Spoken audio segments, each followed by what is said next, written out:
In 1996, I was assaulted and left in critical condition. I don't remember any of this. It was just a normal Friday afternoon, and then I was on a gurney being held upside down, vomiting blood. I lost consciousness shortly after being put in the ambulance. That's when I had my death experience. I purposely avoid referring to it as a near-death experience because I have done much research on the matter. NDE are most commonly characterized feeling the soul disconnect with the body, a tunnel of light, and seeing heaven, God, lost loved ones, etc. These sensations are easily explained both medically and psychologically. The soul leaving the body is a result of the combined effects of vivi mortis and muscle relaxation, which occur when the function of the heart and lungs cease. Blood, like any liquid, naturally flows to the lowest possible point because of the pull of gravity, unless it is moved against gravity by a pump, the heart. When the heart stops, blood flows downward. This is vivi mortis. People who have NDE are commonly lying on their back receiving medical assistance, which is why they live to tell about their experience. Thus, the blood flows toward their back, creating a sensation of the flesh or body moving backwards. As the lungs cease functioning and the diaphragm relaxes one exhale, creating the sensation of an inner force moving forward.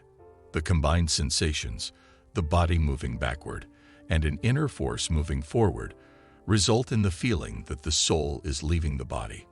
The tunnel of light effect is caused when the muscles relax and the eyes open and the pupils dilate. One sees a blackness or fogginess surrounding a bright point of light, which grows as the irises relax and the pupils dilate further. At this point, one is aware of one's own demise. We learn through experience, and the only way we know of death, beyond the idea of death, is through our experiences of death, i.e. those that we have been close to that have died, and our religious beliefs of what happens when one dies. Hence, we see lost loved ones in heaven or hell, and possibly God. I experienced none of these things. I was alive one moment and the next I was not. I knew this because I was no longer in my body, though I wasn't floating above it or traveling through a tunnel of light to heaven either. It is impossible to describe what I did experience because there are no words or concepts in the real world that match. The best I can do is say what I know about it and what it felt like. I was in a place that is no place. It was the center of all places, at once outside the known universe or our understanding of it, and encompassing the entire universe. There was no time in this place. Every moment of history, and the present, and the future were unfolded before me as one monumental event, starting with the creation of the universe and ending, well, that has since been blocked from me in such a way that it hurts to try to remember. I experienced something entirely impossible and indescribable, sensation without perception, or awareness without sensation. There was no hot or cold, or light or dark, or movement or lack thereof. There was only awareness of everything. I knew every thought and every idea that every person had ever had or would ever have. These were like voices, though there was no sound. So how could they be voices? Overheard in a crowded restaurant, but I could distinctly hear and follow each conversation all at once without anyone distracting me from another. Then all of that faded away, and there was one emotion, the only one I experienced through the whole event: peace, complete and permeating peace. The total lack of all emotion, sensation, and thought. All things exist in contrast with their opposites. Without darkness, there can be no light, and vice versa. No hot without cold, no pleasure without pain, no love without hate.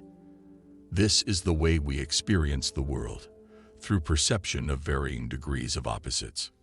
This is the curse of man, that we enjoy the summer only because we know the winter is coming. We love, and are loved because we hate, and are hated.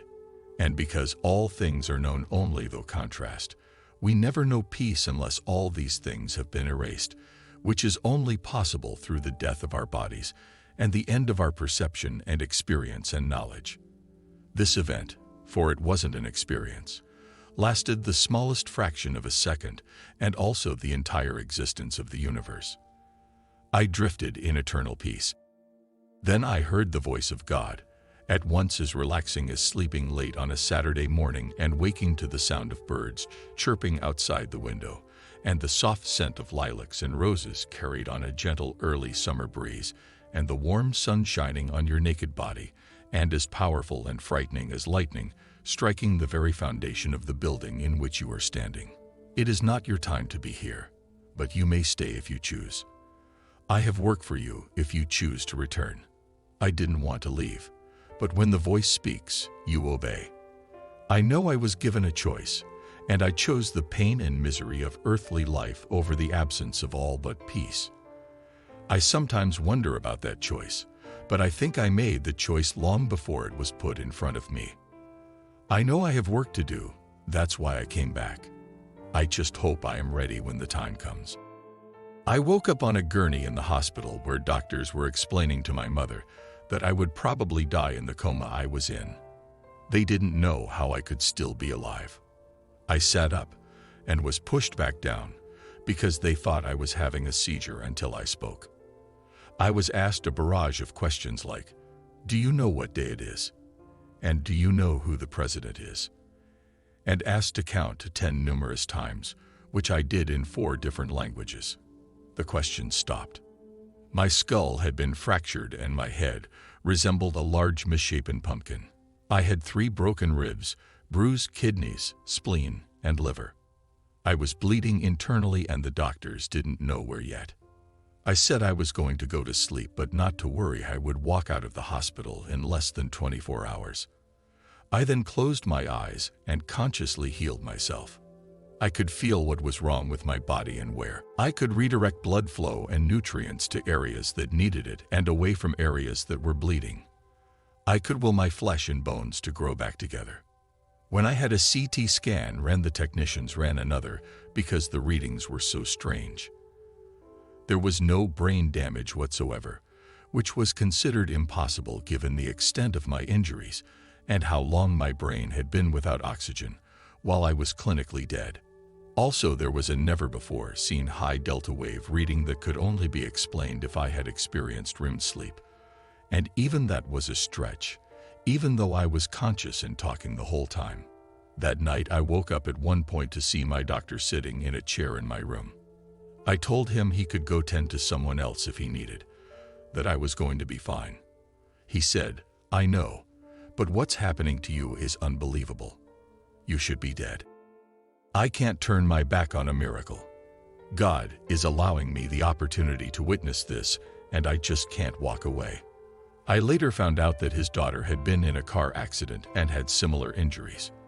He had been questioning God, and he thought what was happening to me before his eyes was God's answer that he was still here. I was admitted to the hospital at 2:17 p.m. and released at 1:44 p.m. the next day. They said there was no explanation for my recovery, but there was no reason to keep me any longer. I was supposed to see my doctor every 2 weeks for the following 6 months to track any long-term effects of my injuries. After the first physical and the tests, the doctor sat down in the exam room and sighed. I asked him, timidly, what was wrong, and he said nothing. Just that, nothing.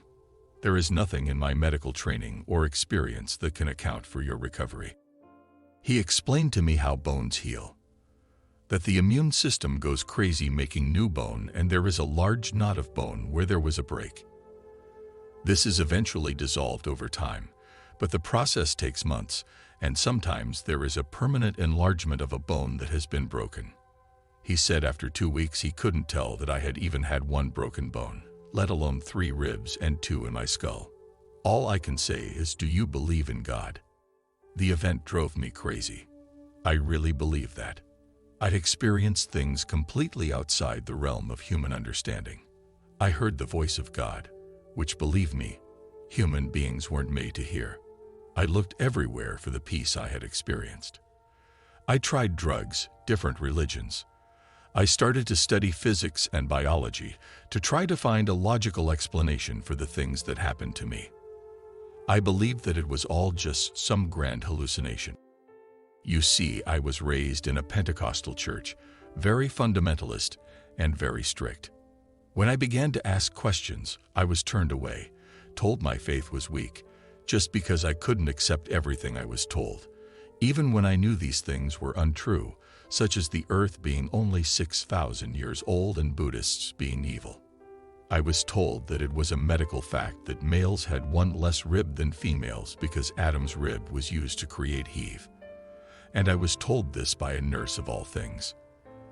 There is a story in the Bible of God making the sun stand still in the sky for a whole day. I was told that scientists had calculated all the days since the beginning of time, and there was one less than there should be. And so, rather than accepting lies as medical, mathematical, scientific, and historical facts, I had turned to atheism. I had found no truth in religion, and now all my beliefs had been put in dispute. I eventually accepted what happened to me as a medical and psychological phenomenon that just had yet to be explained. Until September 11th, 2001, that belief held. Around 6 that morning, a friend of mine made a remark about how beautiful the sky was. Surprising him and myself both, I remarked, "Yeah, it's a pity so much death will come out of it." Then I went home and watched death come out of the sky on CNN. In the Bible, when a prophet or wise man heard a message from God, he never gets right to work. He goes into the wilderness for 40 days and 40 nights. In other words, we don't know what happened to him or how long he was gone. Maybe my 40 days and nights are over. Maybe sharing my experience and the revelations I have had and the conclusions it has brought me is the work I am supposed to do. Or maybe not. Either way, I have returned from the wilderness and have brought back a message. There is a way we can know peace in this life. It cannot be found in any religion being practiced today, for they are all too far from the truth. The truth in all religion, the foundations of all religions, the message we choose to ignore no matter how religious we think we are, is that there is one sin that is the root of all sin, and 3 virtues that are the root of all virtues are in fact the only virtues. Pride is sin, and all sin is pride. It is the root of all suffering and ills of mankind. Through pride we reduce others to serve our will. Through pride we divide humanity. Through pride we conquer, destroy, and subjugate people and nature. Through pride we kill each other. And through pride we die. Patience, humility, and compassion are how we know and spread peace. Jesus said, "I am the way, the truth, and the light." Patience is the way through which all things come to pass. Humility is the truth that we each are no greater than any of God's works, no matter how small. Compassion is the light of peace shining through us, illuminating the world around us. God created us all in His own image, and that means we likewise have the ability to create. We have created murder and suffering and pain. We have created hell. We can continue this trend, or we can abandon pride and learn to act with patience, humility, and compassion, and create heaven on earth, experience peace in this life and in the next, rather than subjugate ourselves to an eternity of rebirths in this hell we have made for ourselves. This is our choice. We make it each day. Just as a recovered alcoholic chooses each day not to drink or to become a practicing alcoholic again, we can choose patience, humility, and compassion, or death, destruction, and pain.